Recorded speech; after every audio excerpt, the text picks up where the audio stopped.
Boa tarde.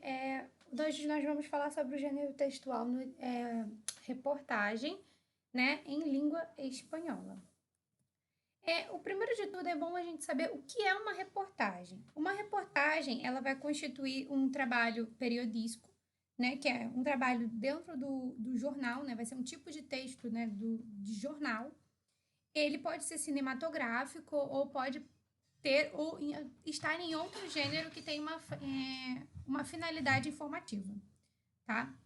Em alguns casos, a gente vai encontrar uma reportagem que ela seja através de sequências de imagens, então ela vai ter uma imagem, né, ou outras imagens, e a partir daí vai ser feito o texto, tá? Ou então ela vai ser através de um vídeo, né, então vai ser formado através de um, como se fosse vídeos que trazem informações para a gente, tá? Sempre com uma nota informativa. Pode ser por uma entrevista ou pode ser por um programa, tá? De televisão. Por exemplo, a gente que conhece o Globo Repórter, ele é um tipo de reportagem, né? Pela quantidade de informações que aparecem, por outras questões, ela é uma reportagem, tá? Além disso, pode ser através só de uma entrevista, tá? Então, vai ter uma entrevista publicada e a partir dessa entrevista vai ser uma reportagem, tá? O que é diferente da notícia? Se trata de uma aproximação documental a la realidade muito mais extensa e completa que a notícia, com la que comparte sua necessidade de objetividade formal, se bien todo a reportaje expressa um ponto de vista respecto a la temática abordada e a menudo contém opiniões de seu autor. Então, a notícia ela vai ser muito mais objetiva e vai trazer menos informações que a reportagem. A reportagem ela vai ter uma temática abordada e a partir daí a gente vai ter o conteúdo de opiniões do autor, tá? A reportagem ela vai ter uma linguagem um pouco mais subjetiva, justamente por essas questões das opiniões. A reportagem vai abranger muito mais informações que a notícia. Então, a reportagem ela vai ser formada por uma quantidade de informações necessárias sobre cada tema abordado. Existe uma estrutura para essa reportagem, obviamente.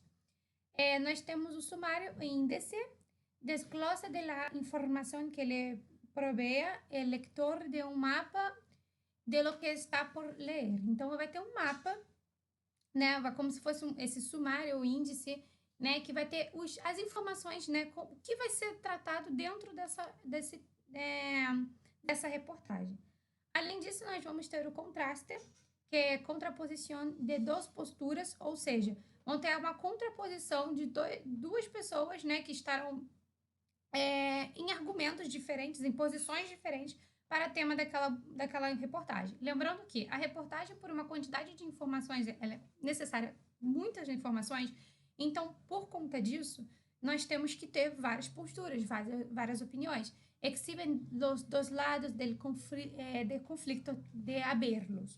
Então, a gente vai ter vários lados de conflito, tá? Vai ter uma complexidade muito maior do que a notícia. Desarrollo, o que é o desarrollo? É o desenvolvimento do texto, é o aprofundamento que a gente vai ter do tema, né? Então, vai ter uma riqueza nesse aprofundamento, a gente vai trazer vários tipos de informações. Dentro desse desarrollo, nós teremos a descrição, né? Que a descrição, ela vai descrever aquele ambiente, vai descrever os personagens que estão dentro daquele ambiente, vai descrever o contexto necessário para marcar o tema, para saber o que a gente está falando. E para confirmar esses argumentos, dentro do desarrollo, nós vamos encontrar as citas. O que são as citas? Vão ser a declaração, né, de alguém que esteja falando sobre o tema, ou de alguma entrevista que esteja falando, que vão estar entre comillas, que é entre aspas, né, sobre a opinião, a declaração do autor, tá? Então, essa é a estrutura inicial da reportagem. A reportagem apresenta tipo, né?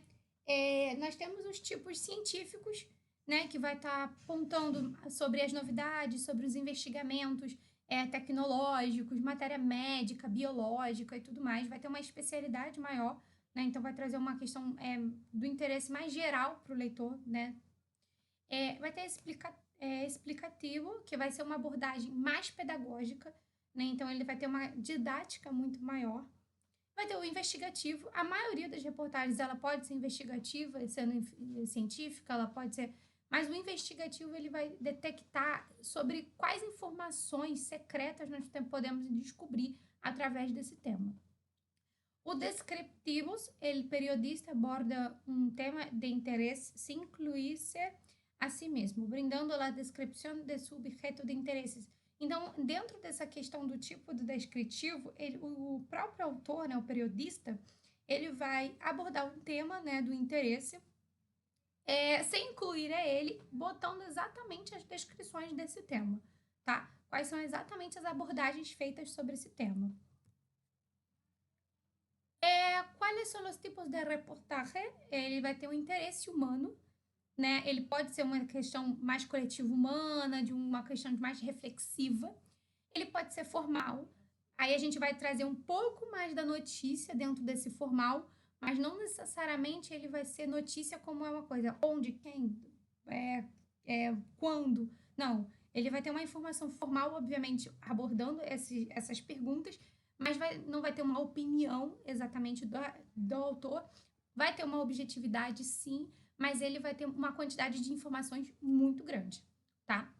O narrativo, eu botei como se fosse semelhante à crônica, mas lembrando que não é crônica, porque crônica ele vai abordar de um dia a dia, de um cotidiano do autor, né, com uma reflexão sobre aquilo. O narrativo, ele vai, obviamente, todo tipo de leitura tem uma reflexão, mas vai ser reconstruções de uma narrativa, tá? Para informar o leitor. Então, ela vai trazer relatos, né, de outras pessoas, de outros lugares, mas com uma reconstrução narrativa, não necessariamente por uma questão de pensar sobre uma ação sua cotidiana, tá? Ou vai ser interpretativo, né? Que vai ser a interpretação dos fatos, das situações, explicando o leitor o ponto de vista sobre aquilo, como eles argumentaram, como eles acharam, como foi feita a investigação. Então, isso tudo vai ser uma forma de reportagem. Lembrando que as reportagens, elas podem se cruzar. Esses tipos de reportagem podem ser cruzados, tá? Para exemplo de reportagem, eu trouxe El futuro será sostenible ou não será, né? O futuro vai ser sustentável ou não? Então, olhando para a questão estrutural da reportagem, a gente vai olhar que vai ter uma imagem, né? Obviamente, parece de um lugar de questões recicláveis. Nessa reportagem tem muita informação, eu peguei, obviamente, só uma parte, né, da reportagem. Onde está escrito fuente, tem perdão, gente. Tem todas as fontes de onde foi tirada essas reportagens, tá? Ele foi tirado de um jornal, El País, e ele vai falar sobre a questão da sustentabilidade. Essa reportagem, ela vai ser abordada, vai ter uma questão de trazer citas, né? Vai ter as falas, vai trazer dados, ou seja, vai trazer argumentos, mostrando a opinião de que o mundo ele pode ser, né? O futuro pode ser sustentável, mas isso depende muito do comportamento humano. Então, traz uma opinião, ele traz uma questão, uma abordagem temática, que é o meio ambiente, e vai trazer uma opinião do autor, né? Então, ele não vai ser, ele vai ser um pouco investigativo, né? Não totalmente, mas ele vai trazer uma questão de interesse humano, né? A gente vai falar de uma questão comunitária, do comportamento comunitário, tá? Então, ele fala, não há marcha atrás. A sustentabilidade se ha impuesto como uma única receita para contrarrestar a grave crise ecológica do planeta. Então, se você perceber, ele fala como única receita. Isso é uma opinião, tá? Isso é um modelizador. Ele está trazendo como a única forma da gente acabar, né? Com a crise, né, ecológica do planeta. A transição hacia uma economia circular ha comenzado em alguns países onde os resíduos já se concibem como recursos. Pero desde la alimentación hasta la ropa, el transporte, la energía, combinar el reto de transformación del consumo, determinará la supervivencia, arrancar la nueva revolución verde. Então, daí ele vai trazer várias outras abordagens, tá? Para quem tem interesse de ver essa reportagem por inteiro, que é muito interessante, além de ampliar o vocabulário em espanhol, ela vai falar exatamente sobre essa questão do sustentável, da reciclagem, ser uma forma da gente se salvar desse mundo que está poluído. E aí eu trouxe também, né, outra reportagem, que é uma reportagem que traz, ao invés da imagem, né, das sequências de imagem, ele vai trazer um vídeo, tá? Então, ele vai ser uma questão de narração, né? Vai ser um tipo de reportagem mais narrativa, onde vai narrar sobre o cotidiano desse aluno, né? Samuel, tem 5 anos e é um lince. Lê, escreve, sabe contar, diz que ele gosta. Então, ele vai ter, além dessa questão narrativa, ele também vai ser essa questão de interesse humano, de coletividade. Ele vai trazer uma descrição do ambiente, do lugar que ele se encontra, do contexto que ele está, tá? Então, essa reportagem ela vai abranger dentro de um vídeo e vai ter as suas coisas escritas, né? A sua estrutura escrita. Dicho e hecho. Aí ele vai, tá vendo que ele está contando o cotidiano desse Samuel, né? É uma reportagem que vai fazer escrever sobre o segredo de uma escola do povo, tá? Então, eu vou colocar aqui o vidinho rapidinho para a gente poder ver.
Então, a gente olhando essa reportagem que foi tirada de El País também, né? Também tá lá na Fuente, da onde foi tirada. Essa reportagem, ela vai ter uma abordagem bem humana, né? Uma reportagem bem subjetiva. Ela vai trazer essa questão da escola. Então, vai ter a fala da professora, que essa entrevista que eu falei, ela vai ter esse posicionamento do aluno, vai ter essa música no fundo. Então, tem todo um contexto para ser dada essa reportagem, tá? É diferente da notícia. Se você pegar, por exemplo, o Jornal Nacional, a notícia ela é direta. Na reportagem, ela vai ter recortes, né? Que vai ser toda aquela forma de passar várias informações dentro desse texto, né? Vídeo também é texto, texto escrito, tem texto verbal e não verbal. Então, essa questão do vídeo, você vê que é uma coisa bem narrativa. E também tem as suas descrições, que vai ser a parte da escola, o contexto da escola, o lugar, a idade, né? Tudo isso vai ser muito importante para essas informações serem passadas e o próprio leitor tirar suas conclusões, né? Já a partir de uma ideia, né? Porque o autor ele vai escrever com uma pessoalidade também, né? Sobre o posicionamento, nesse caso de Samuel.